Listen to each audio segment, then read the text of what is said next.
رئيس الوزراء حكومة فدرال كصوماليا مدن محمد حسين روبله iyo wafdiga ku weheliya booqashada uu ku jooga dalka Masar ayaa kulan laba geesood ah la qaatay ra'iisul wasaaraha dalkani Masar oo ay weheliyaan xubno ka tirsan golihiisa wasiirada ka oo diirada lagu saaray xoojinta xiriirka soo jireenka iyo iskaashiga faca weyn ee ka dhaxeeya labada dal iyo sidii loo kordhin lahaa deeqaha waxbarasho ee dawladda Masar siiso ardayda Soomaaliyeed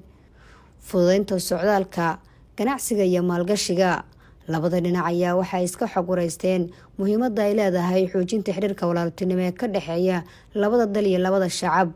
wasiirka arrimaha dibadda iyo iskaashiga caalamiga ee xukuumadda federaalka Soomaaliya Maxamed Cabdirasaaq Maxamed oo warbaahinta la hadlay ayaa faahfaahin ka bixiyay ahmiyadda uu xambaarsanaa kulankii laba geesoodka waxaanu safar ku nimid booqasho rasmi ah magaalada Qaahira dalka Masar halkaasoo naloogu sameeyay soo dhaweyn aad u heer sareysa oo si official ah ra'iisul wasaaraha loogu soo dhaweeyo ra'iisul wasaaraha waxa gegida diyaaradaha uga hor yimid oo ku soo dhaweeyay dhigiisa ra'iisul wasaaraha dalkan kadib waxa aanu galnay shir laba geesood ah oo labada ra'iisul wasaare iyo wafdi ay kala hogaaminayaan dhinacoodana uu ka mid yahay wasiirka arrimaha dibadda wasiirka waxbarashada wasiirka tacliinta sare wasiirka iskaashiga caalamiga ah dhinacayagana ay ka mid ahaayeen wasiirka waxbarashada wasiirka arrimaha dibadda safiirka Soomaaliya u fadhiya dalka Masar iyo xogayaha joogtada ee wasaaradda arrimaha dibadda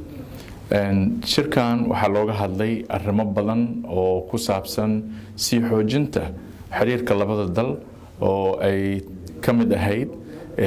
sidii loo kordhin lahaa waxbarashada iyo scholarship-yada wadankan Masar ugu deeqdo Soomaaliya waxaa ka mid ahaa isu socodka iyo dadka Soomaaliyeed caafimaadka ganacsiga iyo wixii la halmaala shirkan maanta oo hordhac ah bari waxa socon doona shirar isdaba joog ah oo gudaha loogu galaayo laguna la faguraayo arrimahaas booqashadu waxay ahaan doontaa 3 maalmood maanta koow ah